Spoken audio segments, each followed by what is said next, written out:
Summer बहस करके अपना मूड खराब नहीं करना चाहता था, इसलिए वो नंदनी की बातों का कोई जवाब नहीं देता। शाम को समर नंदनी को अपने साथ डिनर पर ले जाता है। प्लीज वेटर को कहो ना खाना जल्दी लाए, मुझे लेट हो रहा है। लेट हो रहा है मतलब? वो ना मैंने मम्मी पापा के लिए भी बाहर से खाना ऑर्डर कर दिया है। एक्चुअली जब तक मैं घर नहीं जाऊंगी ना, वो दोनों खाना भी नहीं खाएंगे। आदत है ना उन्हें मेरे साथ ही डिनर करने की। अच्छा ठीक है। वेटर, थोड़ा जल्दी खाना लगाओ। समर के कहने पर वेटर खाना लगा देता है। खाना खाने के बाद नंदनी गाड़ी रास्ते में ही रुकवाकर अपने मायके चली जाती है। समर देखता है कि नंदनी ने अपने हाथ में एक बैग भी पकड़ा हुआ था। मम्मी, देखो मैं क्या लेकर आई हूँ। अरे बेटा, ये क्या ले आई? इसकी क्या जरूरत थी? घर में कितने शोपीस पहले से लगे हुए हैं। मम्मी, ये इम्पोर्टेड स्टैचू है, पूरे 4,000 रुपए में लाई हूँ। इसे आप ना लिविंग रूम में रखना। अरे बेटा, तेरी शादी हो गई है। मुझे तेरा बेमतलब का खर्च करना कुछ अच्छा नहीं लगता। क्या जरूरत थी तुझे बाहर से खाना ऑर्डर करने की, जबकि मैं खाना बना चुकी हूँ। अभी पिछले हफ्ते ही तू नए पर्दे लेकर आई थी। मम्मी, अगले हफ्ते पापा का बर्थडे है और मैं पापा के बर्थडे पे शानदार पार्टी देने वाली हूँ। बस समझ लो, उसी की तैयारी कर रही हूँ। और ये सब मैं अपने मन से नहीं लाई हूँ, आपके दामाद ने भिजवाया है। माँ के मना करने पर भी नंदनी अपनी माँ की एक बात नहीं सुनती थी और नंदनी पापा के जन्मदिन की तैयारी में जी जान से जुटी रहती है। इधर जब भी समर दिन के समय उससे बात करने के लिए फोन करता, वो बाजार में हूँ कहकर फोन काट देती थी। ये नंदनी हर रोज बाजार जाती रहती है, आखिर ऐसा क्या लेना होता है इसने? पिछले महीने भी मैंने उसके क्रेडिट कार्ड का 20,000 रुपए का बिल भरा था। अब ये रोज रोज बाजार जाकर न जाने क्या खरीदती है, और कभी घर में लाकर दिखाती भी नहीं कि क्या खरीद कर लाई हूँ। एक दिन शाम के समय समर जल्दी घर चला जाता है। उस वक्त नंदिनी अपने मायके के लिए निकली नहीं थी। नंदिनी, जरा चाय बनाकर ले आना। और यहाँ आओ, बैठो, तुमसे बात करने के लिए मैं आज ऑफिस से जल्दी आया हूँ। बोलो समर, क्या बात है? नंदिनी, मैं हर महीने तुम्हारे क्रेडिट कार्ड का बिल भर रहा हूँ, आखिर कहाँ खर्च कर रही हो इतना पैसा? समर, तुम्हें क्या लगता है मैं कोई फिजूल खर्च कर रही हूँ? मैं तुम्हें यूं ही पैसे उड़ाने वाली लड़की नजर आ रही हूँ? देखो, बात को घुमाओ मत नंदिनी, जो मैंने पूछा उसका सीधा सीधा जवाब दो। आप सीधे सीधे क्यों नहीं कहते कि मैं आपके ऊपर बोझ बन गई हूँ? देखो, अगर मुझे एक एक रुपए का हिसाब देना होगा तो मुझे आपका ये कार्ड नहीं चाहिए। मैं अपने पापा से पैसे लेकर भी अपनी ज़रूरतें पूरी कर सकती हूँ। जैसे आज तक उन्होंने मेरी हर ख्वाहिश पूरी की है, वो आगे भी कर सकते हैं। बस मुझे लगा मेरी शादी हो गई है, शायद आपको मेरे पापा से पैसे मांगना अच्छा ना लगे, इसलिए मैंने आपसे कार्ड मांगा था। लेकिन अगर आपको एतराज़ है तो कोई बात नहीं। ये लीजिए आपका कार्ड। आज के बाद मेरा आपकी कार्ड से कोई वास्ता नहीं है। बेकार की बातें मत करो नंदिनी, मैं तुम्हें कार्ड देने या तुम्हारे खर्च उठाने से मना नहीं कर रहा हूँ। मैं बस जानना चाहता हूँ कि तुम पैसे कब और कहाँ खर्च कर रही हो। और वैसे भी अब तुम्हारी शादी हो गई है, तुम्हारी सारी जिम्मेदारी अब मेरी है। तुम्हें जो भी चाहिए मुझे बताओ, पापा से पैसे मांगने की कोई जरूरत नहीं है। समर और नंदनी में बहस चली रही थी, तभी सास वहां आ जाती है।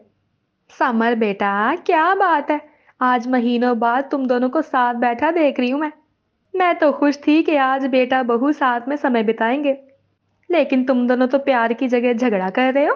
क्या बात हुई है, कुछ बताओगे? साथ में बैठने के लिए आपकी बहू के पास समय ही कहाँ है? वो तो इस घर की मेहमान है, जो शाम होते ही अपने घर लौट जाती है। देख लिया आपने मम्मी जी, जब पति ऐसा रूखा व्यवहार करेगा, बात बात पर ताने मारेगा, तो कौन सी पत्नी प्यार से साथ में बैठेगी? आप जानना चाहती ना हमारा झगड़ा क्यों हो रहा है? मैं बताती हूँ आपको। समझ जानना चाहते हैं कि मैं कब कहाँ कितना खर्च करती हूँ। इन्होंने शादी के बाद मुझे खर्च करने के लिए एक कार्ड दिया था, आज उसी कार्ड को लेकर मुझसे झगड़ रहे हैं। बेटा, पैसा कभी भी रिश्तों से बढ़कर नहीं होता। पैसों की खातिर कभी भी अपने रिश्ते में कोई दरार मत आने देना। बेटा, वादा कर, आज के बाद तू बहू से फिर कभी पैसों का हिसाब नहीं लेगा। बेटा, वो तेरी जीवन संगिनी है, उस पर भरोसा करना सीख। मम्मी, आप भी मुझे गलत समझ रही हैं, मैं झगड़ नहीं रहा हूँ, बस जानना चाहता हूँ कि आखिर कार्ड का पैसा जा कहाँ रहा है। मुझे बिल भरने में दिक्कत हो रही है, आप कुछ समझ रहे हैं? माँ को पत्नी की तरफदारी करते देख समर अपनी बात को अधूरा छोड़कर चला जाता है। अगले दिन शाम को नंदिनी के पापा का जन्मदिन था, इसलिए समर भी जन्मदिन में शामिल होने के लिए अपने ससुराल गया हुआ था। मम्मी जी क्या बात है, घर की तो एकदम रंगत ही बदल गई है। शादी के समय तो कमरा ऐसा नहीं लग रहा था। हाँ बेटा, आपकी पसंद ही इतनी बढ़िया है कि घर को चमकना ही था। मैं कुछ समझा नहीं मम्मी जी, आप कहना क्या चाहते हैं? अरे बेटा, आप ही का भेजा हुआ सामान है, उससे घर एकदम चमक गया है। मेरा भेजा हुआ? अरे ये इतने महंगे महंगे डेकोरेशन आइटम, ये तो देखिए, रेशमी पर्दे और 50 इंच का टीवी, सब आप ही का तो दिया हुआ है। लेकिन मम्मी जी मैंने तो आपको ये सब गिफ्ट नहीं किया। किसने कहा कि ये मैंने आपको गिफ्ट किया है? अरे बेटा, नंदनी तो हर बार यही कहकर सामान गिफ्ट करके जाती है कि ये आपने भेजा है, और हमारे मना करने पर कहती है कि अगर हम नहीं लेंगे तो आपको बुरा लगेगा। नंदनी, नंदनी। जी समर, क्या बात है? तो मेरे क्रेडिट कार्ड से ये कर रही हो तुम? यहाँ के पर्दे, चादर, डेकोरेशन, टीवी, सब बदल दिया तुमने 5 महीने में। जी, तो क्या हो गया? मैं अपने माँ बाप के लिए कुछ ले नहीं सकती क्या? बिल्कुल ले सकती हूँ नंदिनी, लेकिन फर्ज क्या सिर्फ मायके के लिए होते हैं? ससुराल के लिए तुम्हारा कोई फर्ज नहीं? समर बेटा, जाने देना, ये सही मौका नहीं है इन सब बातों का।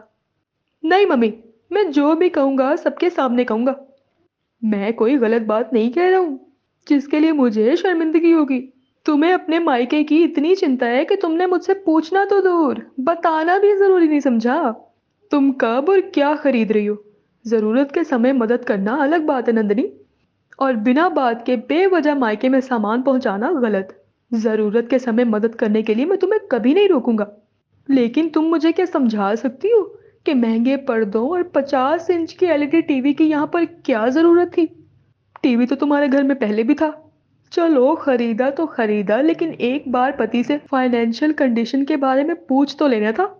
मैं इतने महीने से अपना घर चला रहा हूँ, 3 महीने से पगार के लोन की किस्त नहीं दे पा रहा हूँ। मेरा हाथ इतना तंग चल रहा है और ये पैसे उड़ा रही है। आप बताइए मम्मी जी, आपकी बेटी रोज इतना खुला खर्च कर रही है और मुझ पर रोज बैंक वाले दबाव डाल रहे हैं, क्या ये सही है? मैंने इससे कई बार जानने की कोशिश की कि आखिर ये पैसों का कर क्या रही है, लेकिन ये हर बार झगड़े के मूड में आ जाती है, क्योंकि उसे मुझे सच बताना नहीं था। हर रोज शाम होते ही ये मायके आ जाती है। क्या इसके ऐसा करने से हमारी शादी टिक पाएगी? मैं ऑफिस से आता हूँ तो ये कभी मुझे घर में दिखाई नहीं देती मम्मी जी। मेरे साथ समय बिताना तो दूर, इसने तो कब से मेरे साथ बैठ के चाय तक नहीं पी है। मैं मानता हूँ मम्मी जी, मैंने कहा था तुम अपने मम्मी पापा का ख्याल रख सकती हो, लेकिन ऐसे मम्मी जी, रोज रात मायके में बिताने से हमारी शादी तो चल ही नहीं पाएगी। मेरी माँ की शुगर इन दिनों इतनी हाई चल रही है मम्मी जी, लेकिन फिर भी वो तीनों टाइम का खाना बना रही है। उनके पास भी तो कोई नहीं है जो उनका ध्यान रखे। दोपहर में भी ये ज्यादातर बाजार में घूमती रहती है। ससुराल के प्रति कोई जिम्मेदारी है ही नहीं। आपकी बात बिल्कुल सही है बेटा। नंदनी, आज के बाद तुझे मायके रोज रोज आने की जरूरत नहीं है। तेरी शादी हो गई है, अब अपना घर संभाल, और ईश्वर की कृपा से हम सब स्वस्थ हैं। अगर कोई परेशानी होगी तो हम खुद तुझे बुला लेंगे, लेकिन अभी हमें नहीं, बहन जी को देखभाल की जरूरत है। आज के बाद हमारी नहीं, अपने पति की मदद करने की कोशिश करना। माँ की बात सुनकर नंदिनी को अपनी गलती का एहसास हो जाता है, और वो समर से अपनी गलतियों की माफी मांगकर ससुराल वापस चली जाती है।